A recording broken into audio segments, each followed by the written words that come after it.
Son of Porthos.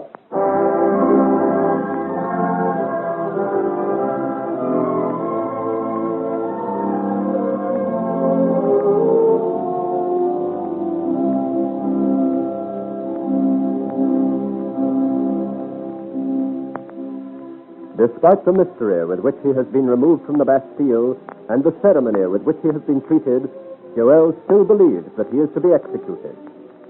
Esteban has told him that the ceremony is to take place in the morning in the presence of King Louis, Queen Maria Theresa, and the full court. Now, dressed in the fine velvet and lace provided by Esteban, his soft gray hat with a sweeping plume of scarlet feather in his hand, Joel has followed the Spaniard across the corridor. Here he is to meet the master, the man behind all this mystery and elaborate preparation. He stands with a beating heart, waiting. The door is opened. He is announced, the Chevalier de Los Marias. Let the boy enter. No. It cannot be. Come in, boy. You may leave us, Esteban.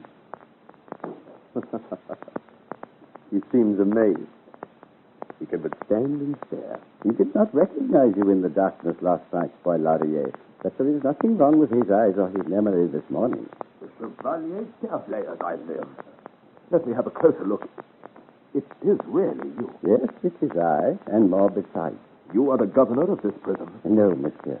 Though I kept the mask on during my journey from Nantes to Paris, here at Saint-Germain, there is no need for me to deceive you. I am the Duke of Almada, the ambassador of His Majesty, the King of Spain. Duke of Almada? Spanish ambassador?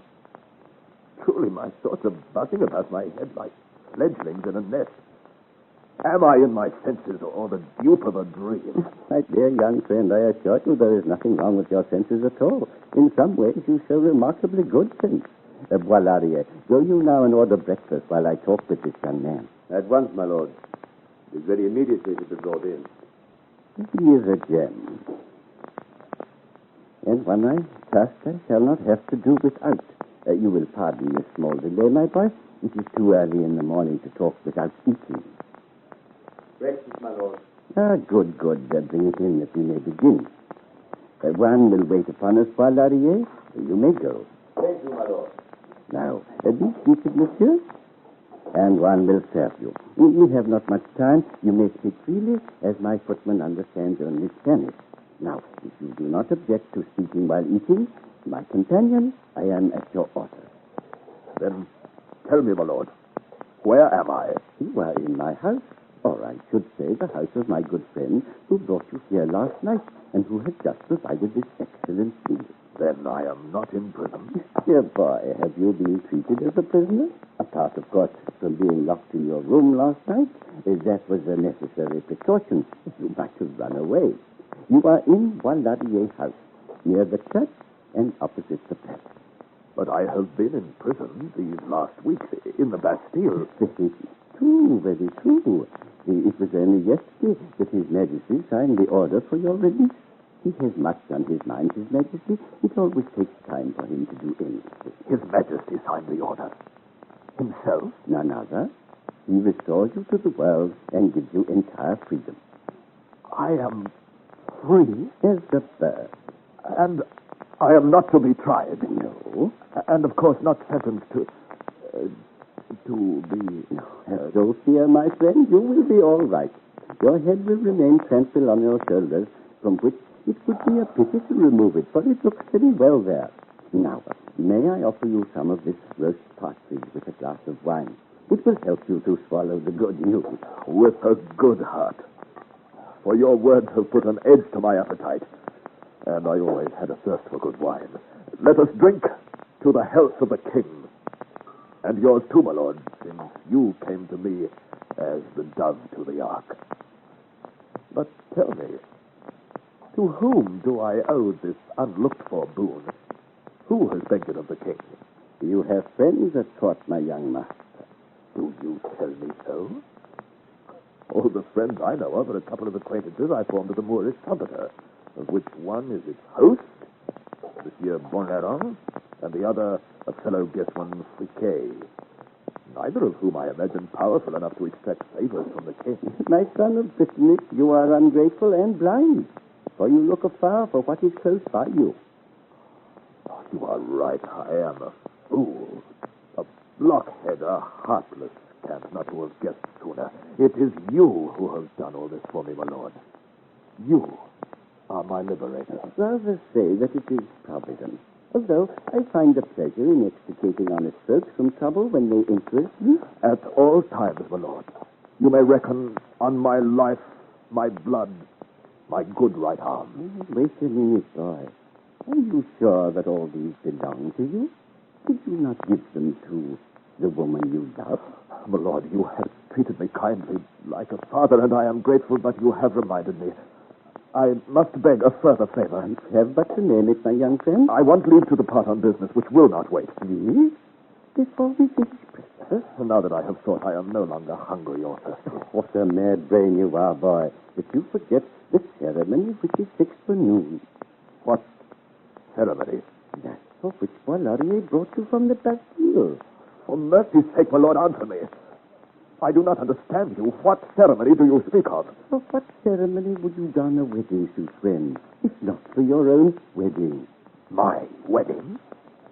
But I have no wish to be married. The king's will must never be disputed. Is it the king, then, who commands me to marry? It is his wish. But why? Why? Why does the king meddle with my private affairs? He does not know me.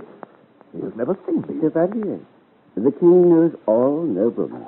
Granting that, why should he want me married? Simply because all ladies of the palace establishment are bound to be married. So, it is a lady of the royal establishment whom I am to marry. I am truly sorry for her. May all the wedding rings in the world be welded into one suit of chains in which to hang me. If she waits for me to wed her, she will pine in perpetuity.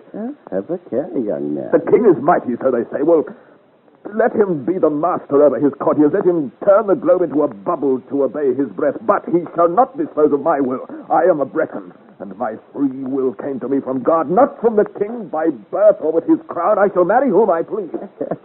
And yet you confess the Bastille was not a pleasant dwelling. In other words, I am to be dragged back into it unless I yield to the royal will. The bridal chamber or the prison.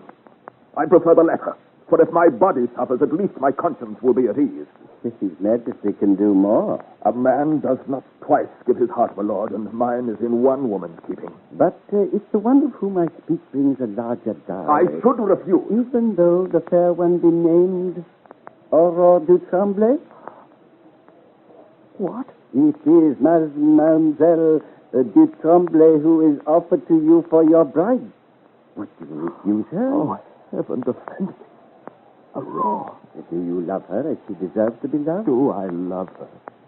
My lord, she is my life. Come over here to the window.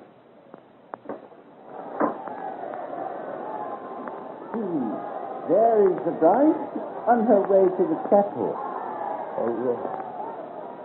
Aurore, my own. How lovely she is.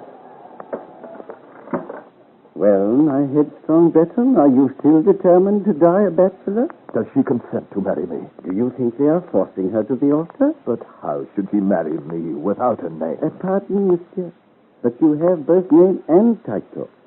According to the king's pleasure, you are henceforth the Chevalier de Locmaria. What have I done to deserve this? I have answered to the king for your zeal to serve him. I vow most solemnly, His Majesty will not have a soldier more devoted to the glory of his flag. I will not fail to remember those words. My Lord Duke, allow me to remind you the king is waiting. Keep the king waiting, heaven forbid. Chevalier, go you now with Esteban, who will take you to your carriage. You and your bride will return here after the ceremony. Au revoir, then, my lord.